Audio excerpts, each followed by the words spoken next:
पहले ही चीज में पहले ही बात में आपको हाजी खान जी को पूछने दीजिए, हाजी खान जी का नंबर है।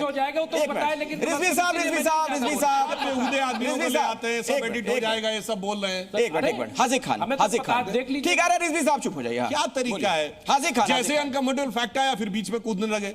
बारी बारी से तो बात पहले ही हो गई थी। अब जो मैं कहना चाहता हूं, जहां वंदे मातरम वाले खत्म हो जाते हैं, कश्मीर ऑलमोस्ट 100% हो गया ना, तो आप ये बताइए बाबरी मस्जिद साल में भारत नहीं कनेक्ट। अरे रिजवी साहब सुन लीजिए भाई, रिजवी साहब ऐसे नहीं, साल में भारत कनेक्ट नहीं हो। अब आप आपने सबको सवाल कनेक्ट पूछ कर रहे लिया ना हैं, रिजवी सबको आप साहब। जोड़ रहे हैं। अभी तक अखंडित था, यही कहना चाहते हैं। अब आप जवाब ले लीजिए, आप मत बीच में बोलिए। अरे तीन लोग और भी इन्हें बोलना है भाई। यार ये फालतू में क्यों बुला लेते हैं यार बहस करने के लिए? अपने अपने टर्न का इंतजार नहीं करते हैं, हर बात आप बीच में वो बोल रहे हैं, ये बोल रहे हैं, हां भाई बोल रहे हैं, मेरी बात का पूरा उत्तर नहीं हो रहा, सेंटेंस पूरा नहीं होने दे रहे हैं, फिर कूद रहे हैं। अब मेरी बात कान खोल के सुनिए। कश्मीर में सूफियों का बहुत बड़ा मरकज था, जब से वहां पे वंदे मातरम वाले खत्म हो गए, बोलो 4 सिलसिले होते हैं सूफियों के, नक्शबंदी, सोहरावर्दी, चिश्ती, कादरी, एक बचाओ कश्मीर में तो बताओ। चरारा शरीफ एक दरगाह थी, वो भी जला दी गई। इसलिए अगर इस्लाम की भी, अब आप सुनिए, मैं कोट करना चाहता हूं, बहुत बड़े पत्रकार हुए मार्क टेली, जिन्होंने 2019 में द इक्वेटर मैगजीन में लिखा कि Muslims in India are the luckiest. उन्होंने कहा क्यों लिख रहा हूं? क्योंकि उन्होंने कहा कि मैं दिल्ली में 30 साल तक रहा, निजामुद्दीन एरिया में, जहां एक तरफ हजरत निजामुद्दीन औलिया की दरगाह और दूसरी तरफ तबलीगी जमात का ऑफिस। उन्होंने कहा दुनिया में कोई मुस्लिम देश होता, ये दोनों डाइवर्जेंट इंस्टीट्यूशन एक साथ 30 साल सरवाइव नहीं कर सकते थे, किसी एक ने दूसरे को खत्म कर ही दिया होता। पर भारत के मुस्लिम लकी इसलिए हैं चूंकि वो अपने मजहब में जैसे चाहें वैसे इबादत कर सकते हैं। और भाई साहब, जहां वंदे मातरम वाले हैं वही दुनिया में इकलौते ऐसा मुस्लिम आबादी है जहां मस्जिदों में धमाके नहीं होते। वरना जहां निजाम मुस्तफा हो जाता है, पाकिस्तान में रावलपिंडी में धमाके होते हैं, काबुल में धमाके होते हैं, सीरिया में धमाके होते हैं, इराक में धमाके होते हैं। तो मुस्लिमों का भी जो भाईचारा आपस में है वो वंदे मातरम की वजह से। देखिए इसमें एक बड़ा सवाल है, सुनिए, एक आपत्ति ये जाहिर की जा रही कई जगहों। वैसे एक और बात भी बोल दूं, हम उत्तर प्रदेश में बैठे हैं, बचपन में जो लोग हमारी उम्र से थोड़े बड़े होंगे, लखनऊ में हिंदू मुस्लिम दंगे कभी नहीं होते थे, शिया सुन्नी दंगे होते थे। क्योंकि शिया सुन्नी एक दूसरे को, सुन्नियों ने शियाओं का मदे साहबा का जुलूस निकलवाना बंद कर दिया था, 1980 में बंद कर दिया गया था। साहब इतने दंगे होंगे तो नहीं निकल सकता। आखिर में 20 साल के बाद जब भारतीय जनता पार्टी की सरकार आई, कल्याण सिंह जी चीफ मिनिस्टर थे, तब मदे साहबा का जुलूस निकलना शुरू हुआ। यानी जब वंदे मातरम बोलने वाले आए तब शिया और सुन्नी में भी सामंजस्य हुआ। और आज तक वंदे मातरम में दरअसल कुछ छंद ऐसे हैं जिसको लेकर आपत्ति जाहिर की जा रही है, जिसमें देवी की स्तुति की जाती है। तो क्यों आखिर मुसलमानों को इसके लिए बाध्य किया जा रहा है? हाजी खान जी, हाँ क्या कहना चाह रहे हैं? वंदे मातरम का हमारे देश में कोई मुसलमान विरोध नहीं कर रहा, लेकिन हमारा मजहबी तरीका जो है, हम एक अल्लाह पर ईमान रखते हैं। हम ना तो प्रॉफिट मोहम्मद सल्लल्लाहु अलैहि वसल्लम के सामने झुकते, ना बैतुल्लाह के सामने झुकते। हम एक अल्लाह की पूजा करने वाले, हम ला इलाहा इल्लल्लाह के मानने वाले हैं। हमारे देश के हिंदू भाई जो है मुख्तलिफ भगवानों के साथ अपनी पूजा पाठ करते हैं, तो उनके यहाँ वंदे मातरम का ऐतराज़ नहीं।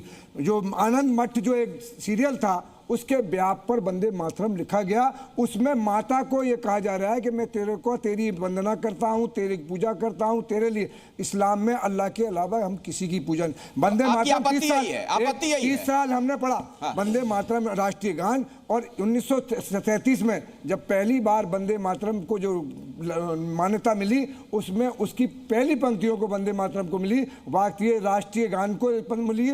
और 1950 में 24 जनवरी 1950 में राजेंद्र प्रसाद जी ने पहली बार पार्लियामेंट में इसको मान्यता दी, और इस देश के सारे स्कूलों में पहले से पढ़ा जा रहा है। भारतीय जनता पार्टी ने पिछले 65 साल से अपने आरएसएस के मंच पर तो सवाल क्या है सर, स्पेसिफिक ये ना सवाल पूछिए आप। हाजी खान साहब, देश का गीत गाया। हम ये कहते हैं कि शैतान जी, ये देश हिंदुस्तान के हिंदू और मुसलमान भाईचारे के साथ रहेंगे, यकीन हो कि ना हो। तो इससे क्या भाईचारा बिगड़ रहा है, ये कहना चाह रहे हैं से? ठीक है, सरकार में जवाब दीजिए, सरकार में बोल दिया आपने भाई, 2 मेहमान और भी जिम्मेदारी होती है कि अपने सारे नागरिकों की दिल की जोई करे। पंडित जवाहरलाल नेहरू ने इसको जब मान्यता दी, उसमें देश के हिंदू मुसलमानों की भी, मजहब की भी। उन्होंने कहा कि किसी दूसरे के आगे सिजदा नहीं करते। ये बादशाहों के आगे ये क्या होता था? वो जो करते हैं वो भी जुर्म था। बादशाहों के आगे जब वो आते थे वो भी गुनाह था। ये सलाम होता है, सजदा नहीं होता। बोलने लगे। बादशाहों के आगे जब बोला जाता था बा अदब बा मुलाहिजा होशियार, तो क्या कहा जाता था? सजदे में निगार है, तमाम होश खिरत पेश बादशाह रहे। गजब है साहब, ये बादशाह के आगे तो इस्लाम की नहीं है। हम आप जी रहे हैं, गलत बयानी कर रहे हैं। बादशाह वो का बादशाह दौर खत्म हो अगर गया आज है। मोदी जी को लोग कोई सलाम कर रहे हैं तो वो उनकी जिम्मेदारी है।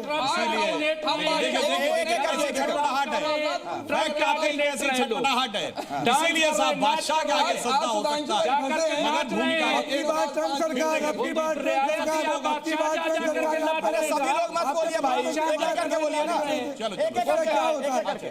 चलिए सुनिए। इन्होंने कहा कि अल्लाह के अलावा किसी की इबादत नहीं हो सकती। ओ रोम रोम में बसने वाले राम, जगत के स्वामी है अंतर्यामी, मैं तुझसे क्या मांगू? किसने लिखा था? साहिर लुधियानवी ने। क्यों लिखा था? क्योंकि तब ये सेकुलर पॉलिटिक्स नहीं।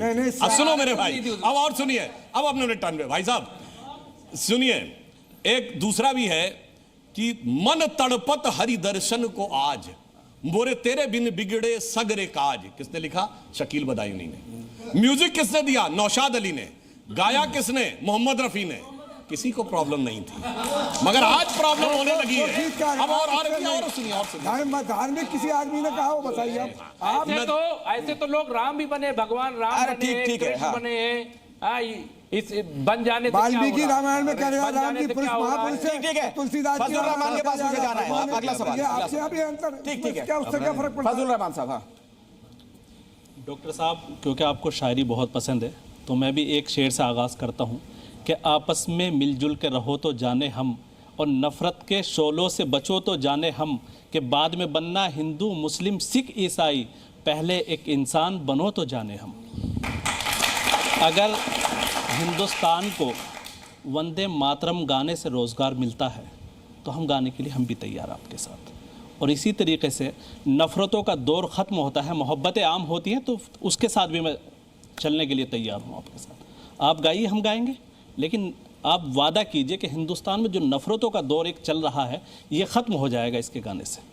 ठीक है, अब जवाब दूं। दो बातें इन्होंने कही। वंदे मातरम बनने से रोजगार मिलता है, ये मुर्शिदाबाद में बाबरी मस्जिद बनाने से रोजगार मिल रहा है? बिल्कुल नहीं। ठीक, नहीं सुनिए। दूसरी बात, आपने कहा कि नफरतों का माहौल, तो ये बताइए सर तन से जुदा नफरत वाला है डायलॉग की नहीं? बिल्कुल नफरत वाला है। ठीक है। सर तन से जुदा अभी आना शुरू हुआ, इससे पहले तो नहीं था। और सर तन से जुदा यही नहीं है, ऑल ओवर द वर्ल्ड है, ऑल ओवर द वर्ल्ड है। अब सुनिए, हमारी सरकार आने से बहुत पहले की बात कह रहा हूं, जब तो कोई मोदी जी की सरकार नहीं आई थी। ये केरल में फादर जोसेफ का हाथ क्यों काट दिया गया था? वो भी तो क्रिश्चियन थे, इसलिए कि कुछ बुरा लगा था कि साहब ऐसी बात कैसे बोल दी गई। क्लास में आके फादर जोसेफ का हाथ काट दिया गया। और फ्रांस में सैमुअल पार्टी का हाथ काट दिया गया। तो वही तो हमारी सरकार आने से पहले की बात। तो ये जो अखलाक का कत्ल कर देंगे हम, वहां उसको हाजी खान जी के बारे में हाजी खान साहब जवाब ले लीजिए, अपने टर्न में बोलिएगा। एक मिनट। हाँ, मैंने तो कहा हमारी सरकार आने से पहले ये दो आपकी सरकार में अखलाक का, जुनेद का। एक मिनट हाजी खान जी, आपकी सरकार में हुआ है। हाजी खान जी आएंगे, मैं दोबारा आऊंगा, इनको भी बोलना है, बक्सा बचे हुए हैं अभी। हाँ, इसीलिए मैं बात करना चाहता हूं, एकदम आप फैक्ट पे बात करें तो सारी बातें बिल्कुल स्पष्ट हो जाएंगी। इन्होंने कहा कि किसी मजहबी व्यक्ति ने नहीं बोला, तो बुल्ले शाह ने बोला है आज होली खेलूंगी मैं रसिया कह बिस्मिल्लाह। और आगे उन्होंने कहा अलस्तु बि रबिकुम प्रीतम बोले, ये तो अरबी का वर्ड है जो कुरान शरीफ में आता है। अलस्तु बि रबिकुम प्रीतम बोले, सब सखियों ने घूंघट खोले, नाम नबी की रतन चढ़ी, मतलब नबी मतलब मोहम्मद साहब के लिए, नाम नबी की रतन चढ़ी और बूंद पड़ी अल्लाह अल्लाह, आज होली खेलूंगी मैं कह बिस्मिल्लाह। अब ये बुल्ले शाह से बड़े मुल्ला आज पैदा हो गए हैं, ये बहुत बड़ी समस्या हो गई है। वो सेकुलर पैदा हो गए।